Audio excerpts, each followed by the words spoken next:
जिस बात को हम मन में ठान लेते हैं वही हमारी हकीकत बन जाती है। छोटी छोटी अच्छी आदतों को जोड़कर और बुरी हानिकारक आदतों को छोड़कर हम अपनी लाइफ को बहुत हद तक बदल सकते हैं। अक्सर हम उन आदतों के बारे में सोचते हैं और उन्हें सीखने की कोशिश करते रहते हैं जिन्हें हम अपना लें तो हमारी लाइफ बहुत हद तक बदल जाती है। लेकिन आज की वीडियो में हम बात करेंगे उन आदतों के बारे में जिन्हें हम छोड़ दें तो हमारी लाइफ बहुत खूबसूरत हो जाएगी। Good morning friends, grow up your life में आप सबको श्वेता का प्यार भरा नमस्कार। सैटरडे की ये सूट है और संडे को मेरी बेटी जा रही है। घर में ढेर सारे काम है तो मैंने लंच ब्रेकफास्ट सब कुछ एक साथ बना लिया था। मूंग दाल का तड़का बना रही हूँ और जब मैं ये वॉइस ओवर कर रही हूँ उस वक्त तक मैंने इसे खा भी लिया था। ये तड़का सच में बहुत टेस्टी था। बैकग्राउंड में ये सारी चीज़ें चलती रहेंगी लेकिन हम अपनी टॉपिक की ओर बढ़ते हैं। हम सबको खुद ही पता है कि हमारी लाइफ में कौन कौन सी ऐसी चीज़ें हैं जो हमें फिज़िकली मेंटली पूरी तरीके से बर्बाद कर रही हैं, हमारे तन और मन दोनों को पूरी तरीके से डिस्ट्रॉय कर रही है। सबसे पहली आदत जो हमें बहुत जोर से जकड़ करके रखती है, हमें आगे बढ़ने ही नहीं देती है, लोगों की बहुत अधिक परवाह करना। 90% लोग अपनी लाइफ को दूसरों के अकॉर्डिंग जीते हैं। हम तब तक खुश रह ही नहीं सकते हैं जब तक हम हमेशा गैरों की परवाह करते रहें। हाँ, हम सबकी लाइफ में कुछ ऐसे लोग ज़रूर होते हैं जिनकी केयर हमें करनी ही चाहिए क्योंकि बदले में उनसे हमें बहुत कुछ मिलता है। पर ऐसे लोगों की परवाह करने का क्या फ़ायदा जिन्होंने आपके लिए कभी कुछ किया ही ना हो। प्रीति अरोरा मेरी एक सब्सक्राइबर है, उन्होंने मुझे इंस्टाग्राम पे मैसेज किया था। घर से ही आर्टिफिशियल ज्वेलरी सेल करना चाहती है, उनके हस्बैंड भी तैयार है, लेकिन उनके इस बिज़नेस के बारे में जब उनकी सोसाइटी की फ्रेंड्स को पता चला तो वो उनका मजाक उड़ाने लगी और अब तक इन्होंने इस बिज़नेस आइडिया को शुरू ही नहीं किया। क्या फ़ायदा इस डर का जो आपको लाइफ में आगे बढ़ने से रोक रही हैं। यही बिजनेस यदि आपका थोड़ा भी चल गया तो यही लोग आपसे आकर पूछेंगे कि तुमने कैसे किया, और नहीं भी चला तो आप उन लोगों से कई गुना बेहतर है जिन्होंने अपनी लाइफ को सुधारने के लिए कुछ सोचा ही नहीं। चाहे नाते रिश्तेदार हो, पास पड़ोस का कोई लोग हो, फैमिली मेम्बर्स हो, जिन्होंने आपकी लाइफ को सुधारने में रत्ती भर भी कंट्रीब्यूट नहीं किया है, ऐसे लोगों के बारे में सोचना बिल्कुल बंद करें। मैं अपनी बात बताऊं तो मैं लोगों की बहुत अधिक परवाह किया करती थी। मैंने सीखा है अपनी लाइफ में ऐसे लोगों को इग्नोर करना और मेरी लाइफ सच में बहुत आसान हो गई है।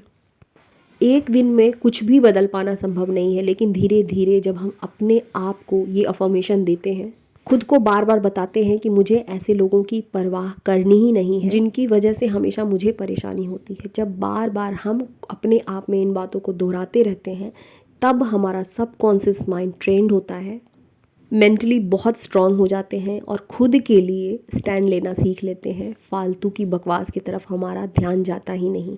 बेटी कल सुबह सुबह जा रही है तो आज उसी के लिए यहाँ पर सूखा नाश्ता बना रही हूँ और मिष्टी ने कहा है कि मम्मा ढेर सारा बना करके देना, अपनी फ्रेंड्स को भी खिलाना है।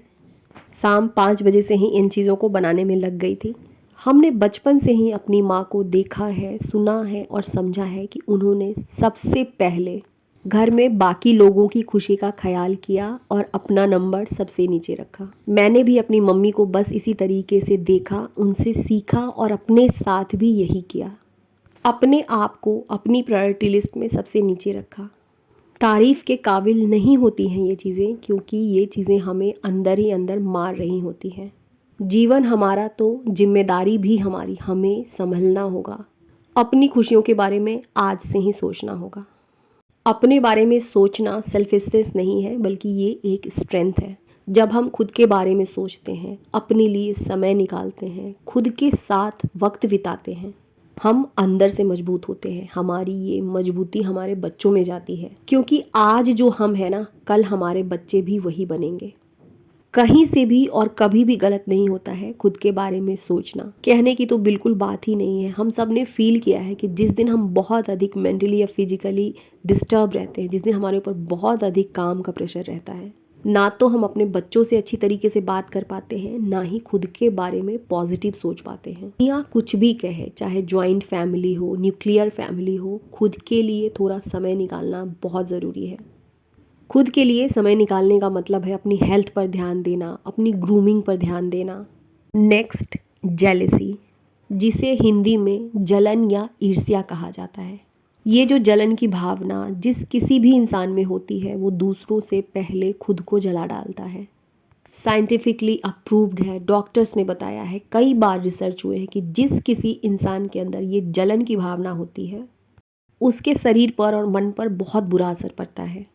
उसकी पूरी लाइफ आउट ऑफ कंट्रोल हो जाती है। यूनिवर्सल लॉ है, जैसी भावनाएं हम दूसरों की तरफ फेंकते हैं वो हमें सबसे पहले मिलती है। दूर जाने की ज़रूरत नहीं है, 2 मिनट के लिए वीडियो पॉज कीजिए और अपने आसपास या अपने फैमिली मेम्बर्स के उन लोगों के बारे में सोचिए जो दूसरों से बहुत अधिक जलन की भावना रखते हैं। उनकी खुद की लाइफ डिस्टर्ब होती है। कहीं भी और कभी भी यदि मन में किसी के प्रति भी जलन की भावना आए तो सबसे पहले खुद के बारे में सोचें। ये जलन तो उनसे पहले मुझे ही और मेरे परिवार को जला डालेगी। रात के 11 बजे तक मैंने इन सारी चीज़ों को बनाया था। थोड़ी देर के लिए मैंने हस्बैंड और मिस्टी की भी हेल्प ली थी। खड़े होकर बनाना मेरे लिए पॉसिबल नहीं था तो मैंने लिविंग रूम में ही इस चूल्हे को डाल लिया था और बड़े आराम से सबसे बातें करते हुए चीज़ों को बना रही हूँ। मैंने मिस्टी से कहा था कि पुराने सॉन्ग लगाने के लिए बहुत अच्छा माहौल हो गया है। नेक्स्ट, लाइफ में किसी पर्पस का नहीं होना। पर्पस छोटा बड़ा, पैसे कमाना, घर की सफाई, खुद की केयर, हमारी फिटनेस जर्नी, घूमना, इंग्लिश सीखना, मतलब हमारा पर्पस कुछ भी हो सकता है। हम सबके पास, खासकर जो हम होम मेकर्स हैं, उनके पास लाइफ जीने का एक पर्पस होना ही चाहिए। सुबह 4 बजे उठ गई थी और मॉर्निंग फ़्लाइट है, बेटी को छोड़ने हम सब एयरपोर्ट जा रहे हैं। मैंने सोचा था कि इसकी वीडियो शूट करूंगी लेकिन कर नहीं पाई क्योंकि मैं काफ़ी इमोशनल हो गई थी। बेटी को छोड़कर जब वापस आई, नेक्स्ट डे मंडे था, हस्बैंड अपने ऑफिस चले गए, बेटा अपने स्कूल चला गया।